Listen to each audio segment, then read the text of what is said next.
Hello, everyone. I'm Greg Smith, the Curriculum Coordinator for the BioNetwork Bioprocessing Center, and welcome to today's presentation entitled A Blended Approach. Our BioForum is scheduled to run from 10 a.m. until approximately 11 a.m. Eastern Standard Time. Our panelists today are Dan McClellan, Senior Instructional Designer for the BioNetwork's Learning Solutions Center, and Vernon Shoaf, Director for the Learning Solutions Center. In just a moment, I'll turn it over to Dan and Vernon, and we'll begin today's BioForum. We'd like you to feel free to ask questions by typing them in the chat box located on the right side of the screen. And we'll have time at the end of the presentation to address all of your questions. Please mark your calendar for our next scheduled BioForum, an overview of food safety, scheduled on August the 27th of 2013 at 10 a.m. Registration for this event is free and is available online at ncbionetwork.org. We would like to remind our audience that if you log on to ncbionetwork.org/IET, you can take advantage of our free interactive e-learning tools that the BioNetwork has created. These cover a wide variety of topics, and we're certain you'll find some of these that you can use. We will be discussing some of these more in just a few minutes. And if you participate in social networking, we are also on Facebook. Thank you. We're excited to have all of you meeting with us today. And at this time, I'm going to turn it over to our panelists, Dan McClellan and Vernon Shoaf. Good morning, and thank you for joining us today. We want to get an understanding of who is on this call today, who our audience is. So if you would, in your chat box, tell us whether you're from K-12, community college, university, or industry. And we'll pause for a minute just to see who we have on the call, and we can tailor some of our conversation as appropriate. So it looks like we have a combination of folks from industry, community college, early high school, K-12 related, so that's helpful to know. One of the things we're going to do as we start off, we want to sort of step back and acknowledge that we understand that learning is hard, and that no two students learn in exactly the same way. So the resources we are providing, the variety or the options that we're providing would seem to lend itself to the greatest likelihood of success, both for the student and for the instructor. So we're going to look briefly at our agenda today. We're going to talk briefly about our philosophy, our approach, look at some demos, talk about some upcoming opportunities, and then go into a Q&A session. So first of all, I'd like to talk briefly about our philosophy, and so that falls really into two different categories. One is our staff, and one is for the students. So for our staff, we try to find the right people, find the right person, get them on the bus, and then put them in the right seat. So as our staff members, we all share the same philosophical approach to creating e-learning products. The second general principle is going the extra mile or exceeding expectations. And the idea of going the extra mile is one of the principles that made Chick-fil-A a success. And then the third one in general is don't be afraid to fail. We always remind ourselves of that. Try something new, because we often learn the most from our mistakes or our failures. However painful they might be, they are certainly lessons that teach us a great deal. That's our staff general approach, but the student philosophy is our goal is to use technology to enhance but not replace hands-on training or any face-to-face interaction for that matter. So the context of today's discussion is focused on preparing students for that hands-on lab experience, but it also can be used in any face-to-face interaction. So by using technology to enhance or to prepare students, we also expect increased levels of student confidence as they enter the classroom or the laboratory. So I'm going to pause for just a minute and give you an opportunity to read the quote on the screen from Anne Radcliffe. All right, Dan, if you'll just take it from there and go to the next slide, we'll be ready to roll. All right, thanks, Vernon. Today we're presenting this blended approach to teaching, and again, the aim here is to enhance the hands-on training that we offer through the community college system. So let's take a look at an example of a basic laboratory or a chemistry course, and let's say in this example the student has, let me get my pointer here, a reading assignment from a textbook or a manual. Then he or she can watch a short video demonstration. Then next they'll take part in an interactive e-learning tool that puts them into a scenario that's very similar to what they'll face in a real lab. So using this model on your screen, the learner is exposed to the material 3 different times and in 3 different ways before they even enter the on-campus or the hands-on lab experience. So as I mentioned before, this blended approach is not an attempt to replace hands-on training. We can use technology and media to better prepare our students. And one of the examples of tools that are available are BioNetwork's video demonstrations that you can find on our YouTube channel. And other examples are the interactive e-learning tools. All of these resources are available for free, and you can plug them into the courses that you teach just as easily as copying and pasting a link. And we're going to look at a couple examples in just a minute. But one of the buzzwords that's being discussed in education today is that of the flipped classroom. And I think it's appropriate that we look at the flipped model to see if there are some ways of incorporating this into our blended teaching strategy. So this diagram on the left illustrates the traditional educational model. Students come to class for a lecture in which they are exposed to theory, and then students follow that with some type of activity or a lab or homework assignment. So this diagram on the right is the flipped class. Students can begin to learn the theory at home, either through reading or watching video demonstrations, participating in webinars like what we're doing here, watching lecture recordings, or a combination of any of these tools. Then they come to class and they're ready for that interactive hands-on experience.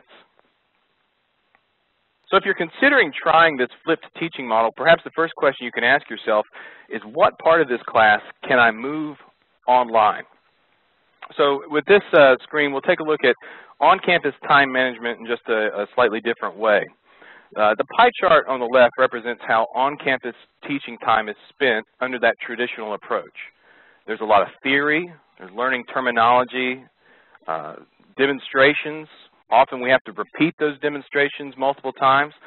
And so after you do that, only a small percentage of time is left for actual hands-on activity. And the pie chart on the right represents what your on-campus teaching time might look like if you used a flipped model. The students have already read the material, they've learned the basic terms, they've watched the video demonstrations, they've even re-watched them as many times as they need to, and now there's more time available for hands-on training.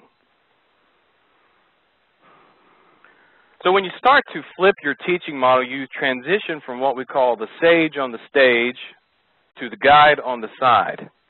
Now, in this example, the teacher is lecturing about how to use a microscope, but over here on the right, we've got students learning to use microscopes by actually using microscopes. Now, both of these methods are just fine, and in fact, throughout history, that philosophers and teachers have used the sage on the stage model, and we're not saying do away with that completely. Remember, we're advocating a blended approach. So you can keep being that sage on the stage, but the question I guess we're challenging you with today is, at what point will your students be better served by your role changing to the guide on the side? So here's an example that most of us can relate to. How do you learn how to swim? It was last summer. I asked Vernon if he would teach me how to swim. And so Vernon lectured for about an hour on buoyancy and water displacement and holding one's breath and the difference between doggy paddling and floating. But how did I actually learn how to swim? You got to get into the pool. So there are some things that students really learn, have to be doing in order to learn. And so that's one of the things we're I guess challenge you to think about as we consider a flipped approach or a blended approach to learning. Dan, I'm glad that you didn't fail in that first attempt to learn how to swim. Otherwise, you would not have been given a second chance. So I guess my instructions were somewhat helpful, but you did a great job. Thank you. As we look back at our agenda, part of our attempt today is to actually do a flipped webinar. The blended approach, where we talked about our philosophy, we provided links for you when you signed up for the class. You have a video to a micropipetting, or link to a micropipetting video, a serological pipette, and also an e-learning tool. So those are available before, during, and after. we have transitioned those things that would take a lot of time to demonstrate offline and put those into your hands to give us more time to discuss upcoming opportunity and a Q&A session to allow us for more time for interactivity. And Vernon, I should add, if you didn't see those links, Greg is copying those into the chat box now. All right. Thank you, Greg. When we started our webinar today, we briefly talked about the staff philosophy of getting the right people on the bus and then putting them in the right seat, going the extra mile, exceeding expectations, not being afraid to fail. The pipetting example, which you are about to see, was submitted to the eLearning Guild's peer-reviewed competition at the Solutions Fest 2013, part of the eLearning Guild's conference in Orlando. The eLearning Guild is an international organization, and this product won the Best of Show. So I'd like to take a few minutes just to thank our team for sticking by the philosophy, trying. They did a great job, and let's take a look at the pipette example, some screenshots.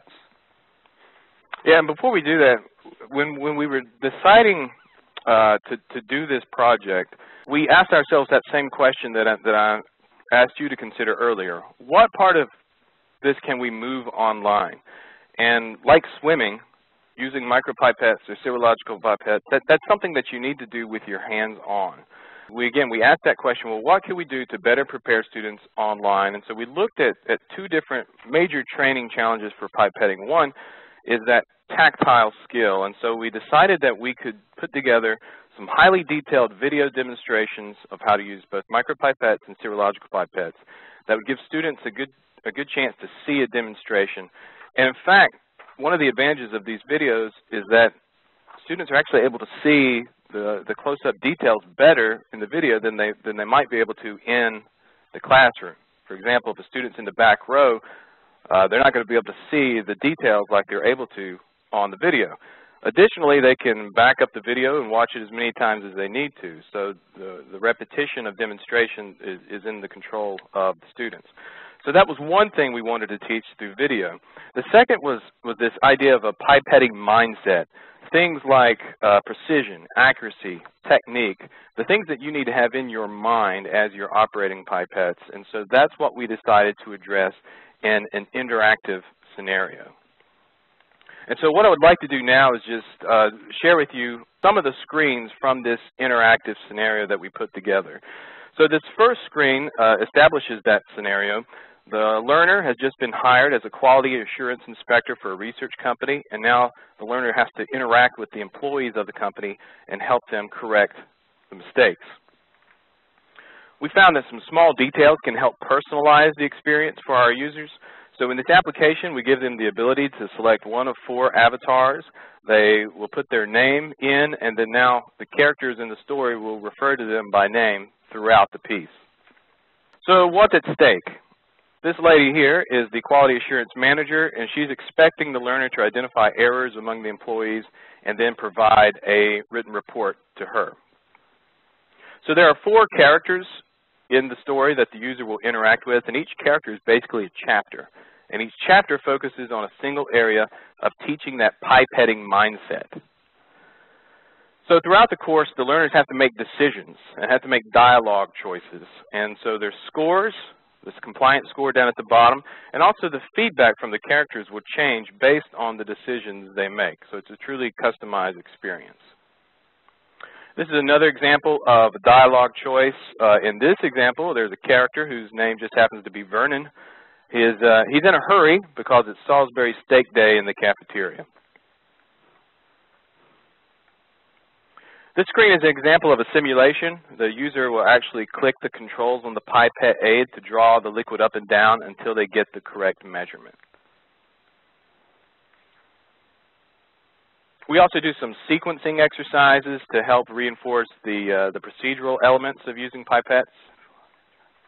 And we give the learners some data that they have to interpret. We ask them to draw some conclusions based on the information in the table. And then finally, the user either meets the manager's expectations and gets rewarded, or the manager suggests that the user goes back into the lab and keeps searching for problems. And on this clipboard, you see there are 2 links. The learner can download a personalized certificate of completion, which they could turn in to you as a teacher if you wanted to make this a graded assignment. They also have the ability to print that report, which can be used as a handy reference for study notes. So that's a real quick overview of the Pipetting interactive e-learning tool. And again, the link is in your chat box, and we hope that if you haven't already, that you'll take a look at it. We want to take a second to talk about some upcoming opportunities. We are in the very final steps of publishing a new interactive e-learning tool called pH Acids, Bases, and Buffers, presented by Dr. Finley Moore, the world's foremost expert in pH. We expect this to be released this summer, so we're excited about that. So be on the lookout for it. And then another project that we're going to be beginning very soon is Inform. And Vernon, I'll let you talk a little bit about it. All right. Thank you. Well, just in keeping with that philosophy of trying something new, today we're going to introduce a concept called Inform, and it's learn something new in 4 minutes or less. So the basic premise behind that is if we can capture, store, record reusable chunks of information, short webinars, videos that are bite-sized, published on our YouTube channel that we can then reuse, we'd like to make those resources available to the community college system, really anybody in K-12 university. So as we progress to the next slide, we're going to look at a series of topics that we would like your help in. So in the chat box, we'll give you the opportunity to brainstorm with us some topics that you struggle with, either in industry, classroom, K-12, that may be conducive to either a video, a short snippet webinar video in the Inform category, or an interactive e-learning tool. So take a few minutes in your chat box and share some ideas with us. And while you're doing that, Vernon, I'll just kind of add, as folks are typing in some suggestions for topics that we could include in future projects, that this is kind of the approach that we take when we decide on which projects to do, and that's we want demand-driven products. So we ask instructors for what would make your job easier as far as tools to help you with that blended instructional strategy, and so then the next step is once we get that list of topics, we prioritize that list, then we contract with faculty members and subject matter experts to serve on project teams, and then we begin the development. So I guess one of the key takeaways for today is we'd like to get some suggestions for some topics, and we're also looking for some folks that might be interested in helping us on some project teams. Yeah, and just so folks on the call know, as we approach each project, like Dan mentioned, we prioritize. We also try to balance it with at least one community college subject matter expert and one representative from industry to make sure we're getting a balanced perspective on the products that we're creating. I want to thank everybody for, as you have shared some ideas in the chat box. We're going to save this chat so that we can follow back up with you. Okay, Dan, we do have some, if you'd like to go to the bio forum questions, we have a couple questions that have been submitted as well. Okay. All right, so the first question everybody sees here, is there a database somewhere that we can access some stock lab photos for different marketing materials? As far as like BioNetwork resources, some of the things we've created, we have not set up stock lab photos. Most of the things we've created have been primarily video, but that is something we will consider in the future based on feedback demand that we're for that type of product. Yeah, and too, I'll just add to that, when we develop, whether it's videos or the interactive e-learning tools, we always save those assets and we look for opportunities to reuse those. So if we have a 3D model of a pH meter, for example, created, then we'll look for opportunities to reuse those assets. So we do have some footage and some photos and some graphics and things that please contact us, and it might be something that we have that we can help with. The other idea of creating reusable learning assets, like the best example that we've seen responses to on our YouTube channel is how to use a spectrophotometer, how to use that piece of equipment, but also we created an animation that's part of the video that we separated out as its standalone resource that has received, I don't know, nearly 50,000 views. Just by being creative and reusing that, we've been able to reach more people. So question number 2 is, I like the flipped classroom concept, so how do we ensure that the student buys into this approach? How do we ensure that they do the pre-labs coming to class? That's an excellent question. I think the way that you would deal with accountability would be similar to the way that you do either your current class management or the way you do homework. So, for example, if you wanted them to complete one of the interactive e-learning tools before they come to class, you could require them to bring in that personalized certificate of completion to show that they have done it. And that might be a requirement before they can participate in the classroom activity. So that's just one suggestion, and Vernon or Greg, maybe you guys have something. Well, I have something I could add on to that particular question. Is there any way of incorporating these pre-labs and these interactive e-learning tools and the YouTube videos and things like that into Blackboard or Moodle as links so that they can be tracked for their participation that way? Yeah, I think when you log in your learning management system, you could track when students have access to those types of resources. But I think it generally comes down to managing expectations and what is expected of the student prior to coming into the class. You know, there'll be some hiccups when you transition to anything new. We're creatures that are hesitant to change. So when they do more of these things online, the classroom experience does become richer. And so measuring classroom participation is, or preparedness to participate in a discussion or the lab is one measure. So like a pre-lab test might be helpful. If they viewed it online, they'll have some information available. And then each one of our products has their name, first name, last name, the date they started, and all those variables are passed to the end.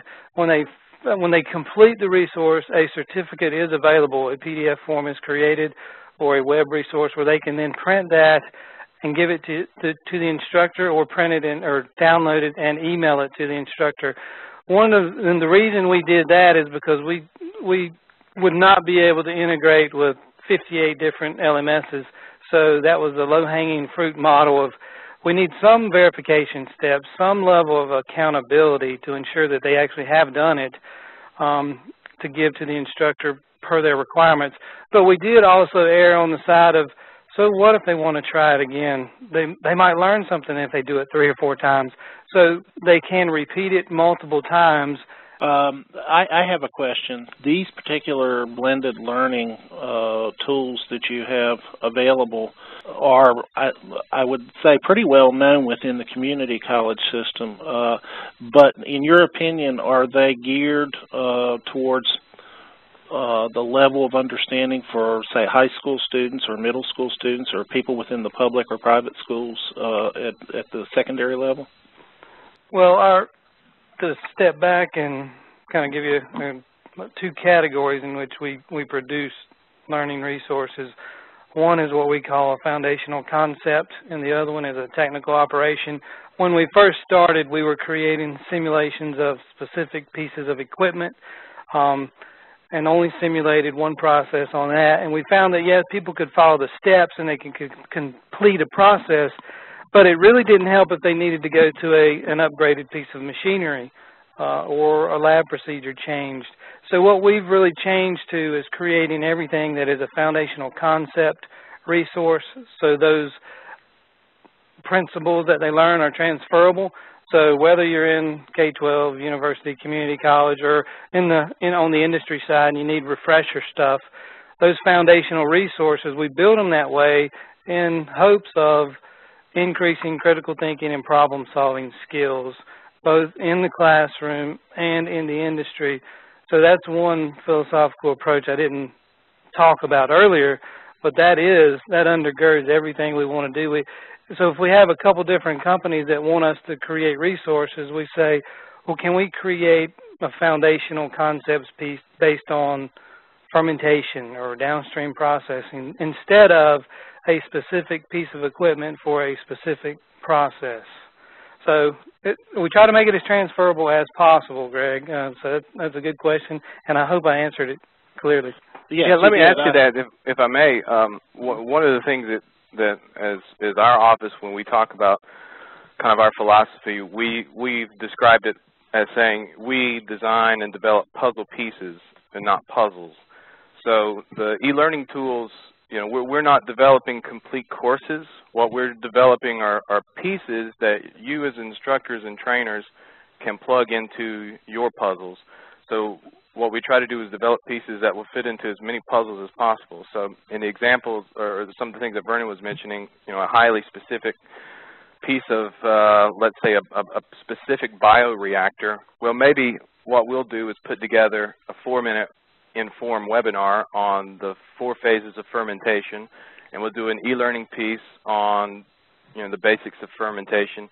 And then for your hands-on or your reading assignment, that's where you would get very specific into the, you know, the specific model of equipment or whatever you were using at your facility. So I don't know if that helps to clarify or not, but what we try to do is make puzzle pieces that you can fit into the puzzles. So giving you tools that you can plug into your courses.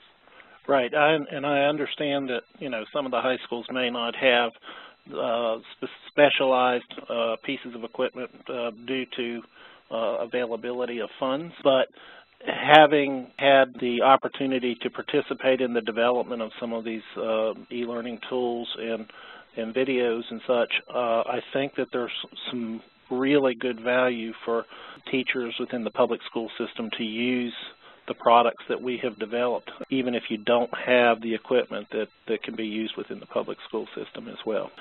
We'd like to thank you as we wrap up today for your attendance today. And you can find out about other Bioforum events and other events by visiting our website, ncbionetwork.org.